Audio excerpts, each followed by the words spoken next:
But now we're going to move on to what should take the bulk of our show. We're talking about the NBA draft, and we're not doing this in any particular way. This isn't going to be a complete recap of the whole thing. I don't think we can get that done in the time we have. So we're just going to talk about some of the notable things. And I figured we'd talk about the first three picks just a little bit quickly. Not too many surprises with those first three guys. I think if you had gone to anyone a month ago or a couple weeks ago and said it's going to be Edwards, Wiseman, Ball, I don't think there would have been too many surprises or too many shocked faces with that one. Let's start with Anthony Edwards. What do you guys like about him, or what do you not like about the number one overall pick going to the Minnesota Timberwolves? Mark? Yeah, I think it's a great fit. Out of the three of those guys, because the three of them had to go top three, like Wiseman, Ball, Edwards. I think he's the best fit for the Timberwolves. Like the Timberwolves already have Cat and D'Lo, so they don't need another guard. So, yeah, from just watching some brief like college film, he's really athletic, solid shooter, great finisher around the rim. So hopefully he's good. I mean, it's always tough to gauge how these young guys will perform in the league. So. Yeah, I'm really hoping that Minnesota can get it together and be good here soon. And I agree with you. I think Anthony Edwards is a really good fit for them there. He's a guard like D'Angelo Russell, but, I mean, it's a 2 or 3 guard league now. You need multiple guys who can handle the ball and shoot and make plays. And he's a different kind of guard to D'Angelo Russell, like you mentioned. He's an athletic rim attacker. D'Angelo Russell likes to play around the perimeter a little bit more. So, yeah, I like the fit here at he's number pretty one. tall as well, I think. Yeah, he's 6'5" or 6'6", maybe, in that area. What was that? 6'3". 6'3". Oh, okay. He's a little shorter than I thought. Really? And 235. So my man is he's a truck. Wow. Yeah, he looks bigger than that. He's a big guy, 235, like you mentioned. But yeah, I thought he was taller than 6'3". Ryan, what do you make of Anthony Edwards at 1 overall? I seen it coming from a mile away. I was laughing at the people that were saying LaMelo Ball was going to go first overall because Minnesota just doesn't need him. They don't. No. They have the point guard of the future, and I think he fits with Russell and Towns like perfectly. Yeah, they're like the young big three, and it's kind of nice to build a big three through the draft because then if it works, then you can just keep them around. You don't have to trade picks for them. Yeah. I think it's huge. Yeah, no, I don't think there's too much to say. NBA draft is so much of a wait and see thing. All we can, lots of guys barely have any tape out there. Anthony Edwards never played on national TV with Georgia, so nobody ever got to see him. The next guy, James Wiseman at 2, only played 3 games in college before getting kicked out. So, I mean, there's barely any tape on these guys. LaMelo Ball has tape in like 9 different locations, and he looks different in all of them. So you don't know what you're getting. But let's focus here on James Wiseman, number 2. Guys, the news coming out early this morning, late last night. Maybe we'll have more on it by the time this episode airs. But it looks like Klay Thompson has severely injured his Achilles tendon and will likely miss the majority of the upcoming season and maybe the rest of his career, guys. This might be it for Klay Thompson. Should they have selected LaMelo Ball or their favorite guard at number 2?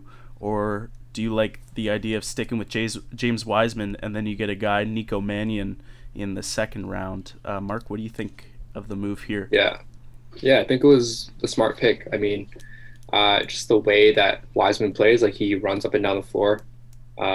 Athletic, big, so that fits into like the way the Warriors play. I mean, they're a run and gun team. Like they have Steph, and just play very fast paced. So they need the bigs running the floor.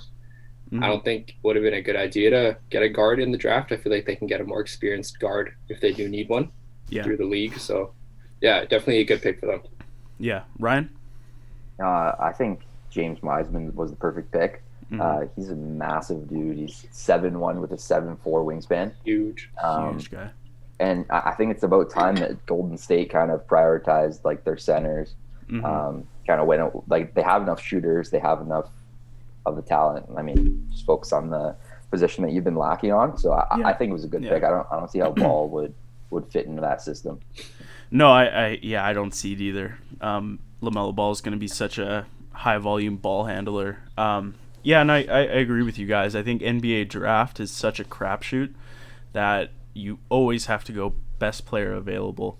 Because with basketball, you can put just about any 5 guys on the court you want. Look at the Houston Rockets last year. They, had that short lineup of guys. So if you have your 5 best basketball players, you can find a way to make it work in most cases. So yeah, I don't agree with chasing need here either. Obviously, we have to wait and see with Klay Thompson and what that's going to look like. But yeah, I agree with you guys. You're not going to be able to replace Klay Thompson immediately, so you might as well be building for the future. Yeah, it's a big loss. That sucks for him. It's huge, man. Klay Thompson, there's nobody in the NBA that I respect more than Klay Thompson. The way he's played, the way he's existed alongside Steph Curry, just the way he's stuck through it. He's had, people don't really realize it because it just never became a discussion, but he's had multiple chances to leave this team. 2 years ago, I remember he was thinking about going to the Lakers with LeBron, or there were rumors about him going to the Lakers with LeBron, and that never caught any traction. You can think of so many different chances he's had to go be his own guy with, any number of crappy teams. But he stuck around, and I really respect Klay Thompson, and I'd love to see him back in the game. But ACL tear followed by what is likely an Achilles tear in separate legs. It's man, I just don't. Those are like the 2 worst injuries. That's for a jump shooter. I mean, he's not a center. If this was a center, DeMarcus Cousins tore his ACL or his Achilles in 2017 or 2018 and was just never the same guy. Yao Ming hurt his knees and was never the same guy. So centers are really done. Klay Thompson, we'll just have to wait and see what it looks like. But I would really, really love to have him back in the league. And then let's talk about the number 3 pick, notorious LaMelo Ball, going with the number 3 pick. I'll just throw it to you guys. I mean, it's LaMelo Ball, man. Everyone's heard the 1,000 different things, whether you think he's going to be the greatest thing ever or the worst thing ever. Kind of depends on who you talk to and what day it is. Mark, what's your opinion on LaMelo Ball? Yeah, I think it's a good fit in Charlotte. The small market is good for him just because he's so popular at such a young age. Just because everyone's known him for such a long time. I think that he's definitely matured a lot, which I respect. And I don't know how that translates to the court. Hopefully he, as a point guard, you have to be a leader. So hopefully he has those leadership skills. Yeah. But yeah, for Charlotte, I mean, a lot of young guys, a young core, like Devontae Graham, Miles Bridges, PJ Washington. Those are all guys that will run up and down the floor. And that's the way LaMelo plays. Like, it's very fast paced, throw those outlet passes. So I don't know, but also Michael Jordan doesn't have a great history in drafting good players. So no, he does not. And that's where this discussion kind of hits a fork in the road, is whether or not you believe that LaMelo Ball is a good player. Do you believe that the Michael Jordan-led front office can actually draft good players? Yeah, like you mentioned, quote unquote, everything's a core. Every team has something they can call a core. And with Charlotte, that's Devontae Graham, Miles Bridges, and a bunch of other guys who nobody knows. I don't know. We'll see. He looked kind of, I don't know. He looked happy. His family looked mad. And I just want to go, shut up. Like, shut up. LeVar looked pissed. LeVar looked so mad. You can tell he wanted him to go to, I don't know. Don't care. LeVar, shut up. I'm not going to give that guy any thought. But, yeah, I do agree. This small market team is going to be better for him. He'll have a chance to handle the ball. Everything that everyone says he's so good at and so great at, he'll have a chance to prove, and there's no excuses for him here. Like there were no excuses for Lonzo in LA, but they still found a way to make excuses. and I think they'll do that again. And I think that LaMelo Ball will be looked back on as maybe the worst lottery pick in this draft. I just don't see it. The passing is obviously elite. That's great. I understand it. The ball handling is not special. He can't shake guys. He can't get around guys. He can't even get around bigs in the Australian League. So how is he going to do it against, Blake Griffin? So I don't see the maturity just scares the heck out of me. It really, really does. He's just grown up with the silver spoon in his mouth. And I don't see it. I don't believe in it. I don't understand it. But then you get to the conversation where what's after him in the draft. And you're asked the question, what would you have done instead? And I don't really have an answer for that. I think there's a big drop-off after number 3. What do you guys think? Is there another pick that possibly could have been made by Charlotte here, or is this just absolute no-brainer? Yeah, I don't really see where else you could have gone. But I think just like bouncing off of what you're saying, I think if he wasn't so big in the media and if LeVar Ball wasn't as big of an idiot as he is, I don't think we'd be sitting here and talking about this. Like, I think if he had someone to level him out and like ground him when he was younger, I think his skill is there. I think he was one of the most skilled guys in the draft. But yeah, I know maturity is definitely a questionable thing. So yeah, I don't know. Yeah, I don't get it. Mark, take it. What do you think? It's like you compare it to John Morant. John Morant's probably like the best point guard you can draft. Like, grew up for sure in today's day and age, struggling and like character A+. So like exactly. Ball handling A++. Better shooter than LaMelo Ball. Better passer. Maybe not a better passer. I don't know. But John Morant is a very capable passer, and LaMelo Ball is not a capable shooter. I saw flashes from John Morant of good shooting last year, and you turn on any of the Australia tape and you watch LaMelo Ball hit that crazy jump shot. I mean, if you guys, where was that taught to him? Where I don't know. These ball kids have been everywhere, college and a great high school, and somehow they've just got this POS jump shot that Lonzo hasn't really fixed in his 4 years in the league. He's still not a good shooter. And that's the other thing. Everyone goes, oh, well, we've never seen a LaMelo Ball before. Yes, we have. It was 4 years ago, and his name was Lonzo Ball, and they're related. It's the same guy. They can't shoot, elite passer. Lonzo's a fine player with the Pelicans. But he's not great. He's improved a lot. No doubt. But LaMelo, I don't know. Like, do we really expect him to be this all-star, great, dominant player in the league? No, I don't know. I compare him to like John, like Luka, like those two guys, like at their age, those are like, they're the ones that should be bringing all this attention. Like, absolutely, LaMelo and Lonzo, like they deserve it, or like they get it because of their like, family and their like media and stuff.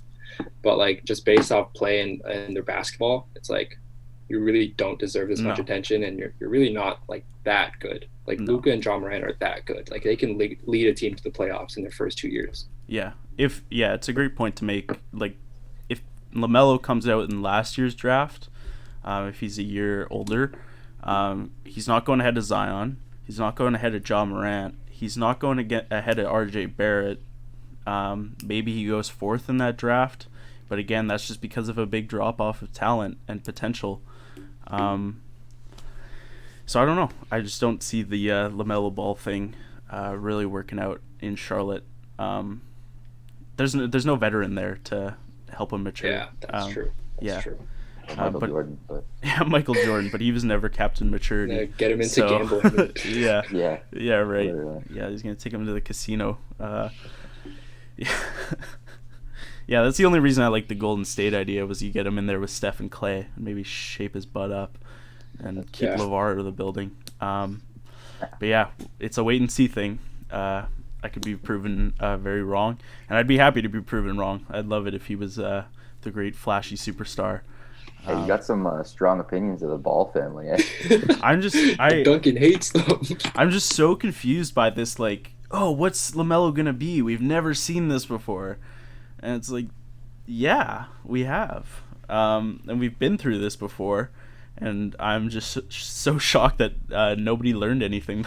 None of these ESPN guys learned anything the last time around with LeVar and the Ball family. So, yeah, and fingers crossed for LiAngelo. We're still going to get you up there, bud. Yeah, that one's not going so great. OKC or something? He's with the G League. Yeah. And he's going to remain there for a while. Yeah. All right, that's enough LaMelo Ball. That went on. We talked about LaMelo Ball way longer than I wanted to. But he's a divisive figure. Let's move in. I want to talk about maybe just one from each of you guys. Someone picked outside those big name top three that you really like the player, you like the fit, you like what's going on with the pick. Mark, give it to us first. I think he was drafted 7th, but Killian Hayes. Killian Hayes, yes. Yeah, good pick. I watched some film after he got picked. I didn't know who he was. Mm-hmm. He's good. He's really good. He's got like the lefty moves a lot like a Ginobili. I know that's who they're comparing him to, like Ginobili Harden. Right. Like they compare all left-handed players to Ginobili Harden. But the way he plays, it just looks smooth. It looks like he's confident as a guard, passing. You can tell he's a guy who's been playing basketball and grew up with basketball and just has it in his DNA, right? Yeah. I know Kevin O'Connor of The Ringer, who I was watching for most of my pre-draft coverage, had him as the number one guy for a while. Yeah. And I was like, okay, getting clicks. But I did go and watch some of them for myself, and I'm really impressed with what Killian Hayes brings. Tell us what you like about him.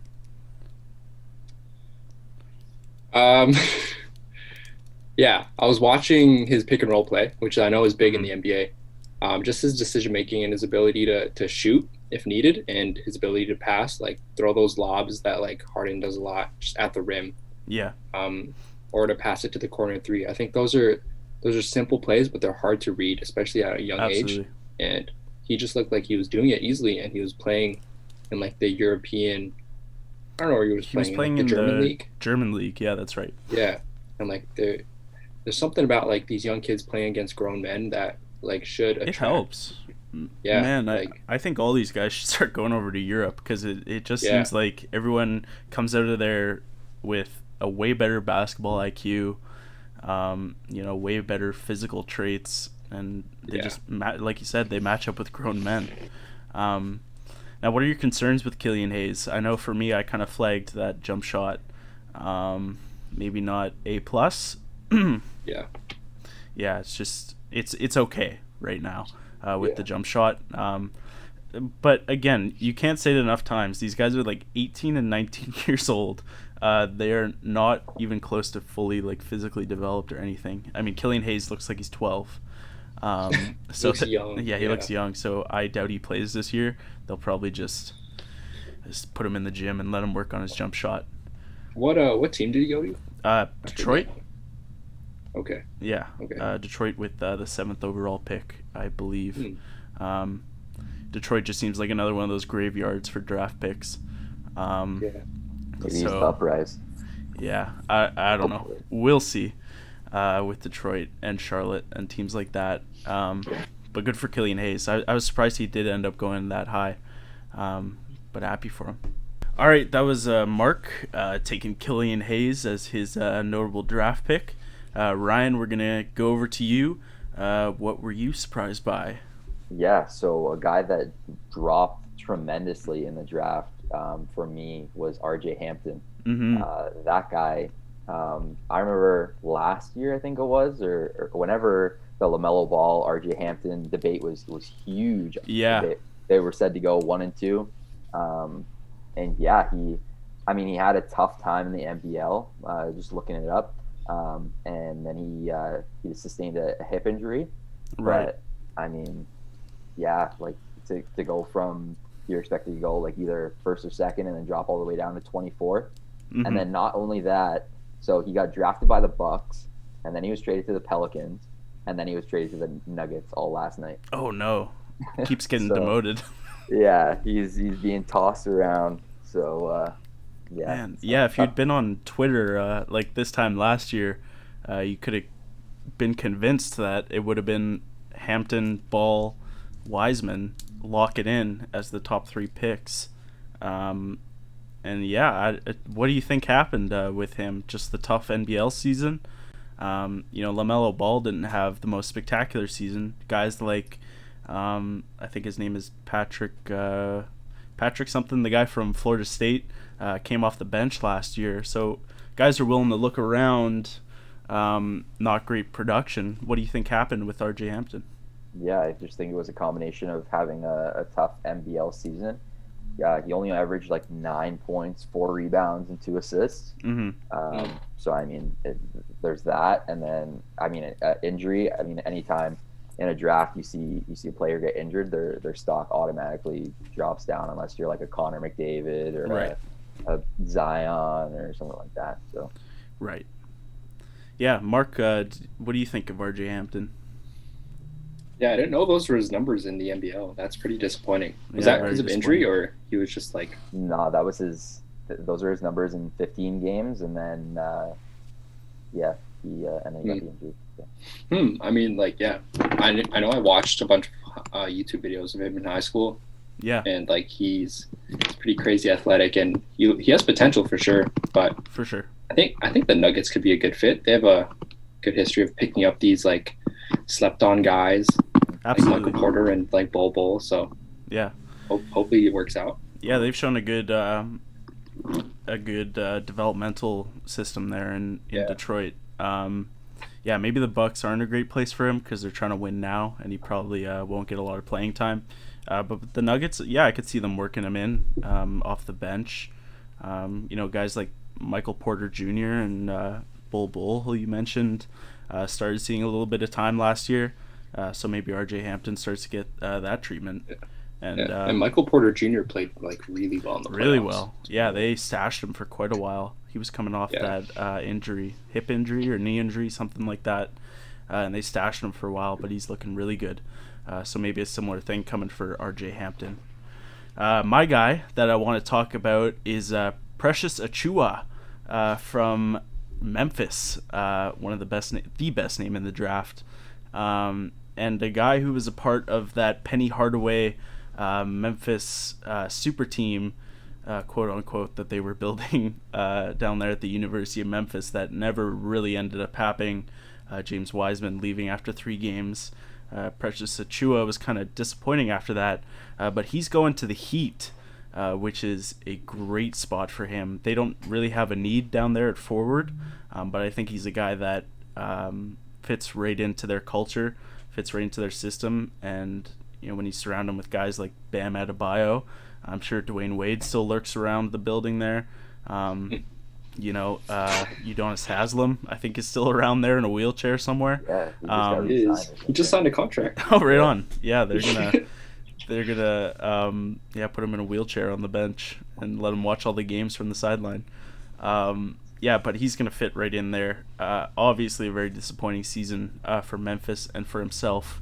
But Precious Achiuwa, just the ceiling and getting him down there. I think they got him at number 20. I should have wrote that down in my notes. Number 20. I think that's a great value pick for a team that's coming off a finals appearance. So only getting better and better are the Heat. Apparently he's the most athletic player available in the 2020 draft. Yeah, I believe. Well, Anthony Edwards, I'd probably give that edge. But Precious Achiuwa, if you're drafting just for body type, he might have been the number 1 overall pick.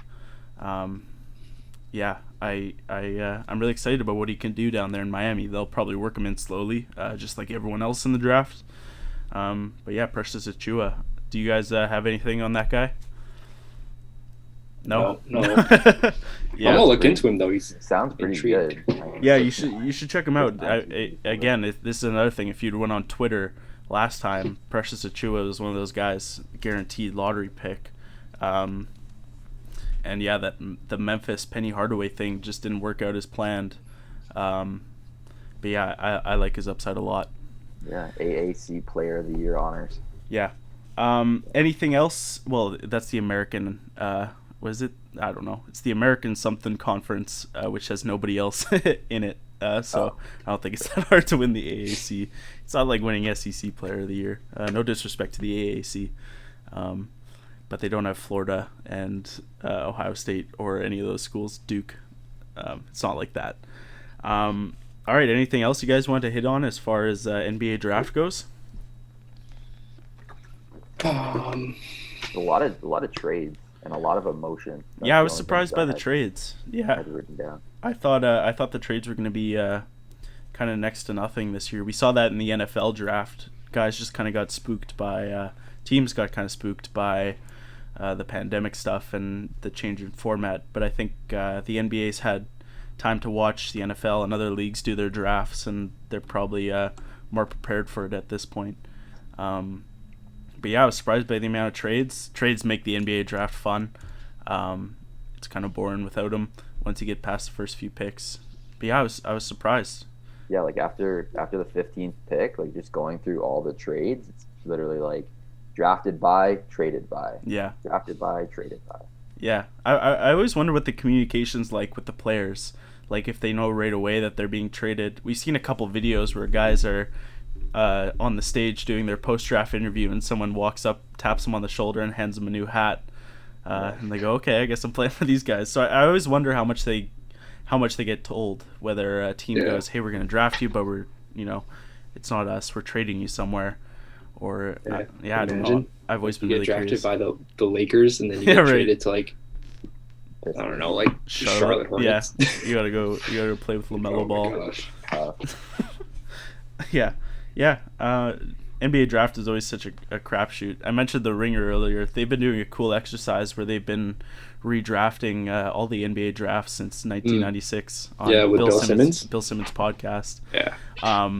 And interesting. It's so funny because they get through 3 picks and then they go, okay, and now it's garbage. Like, I don't know why that happens, but there's always going to be a guy that pops up late round we don't expect. Steph Curry, Damian Lillard, Bradley Beal. Those guys are in every draft. Yeah, those Fred are Van Vliet, Mr. Undrafted. Yeah. Henrik Zetterberg. If you're wrong sport. Yeah.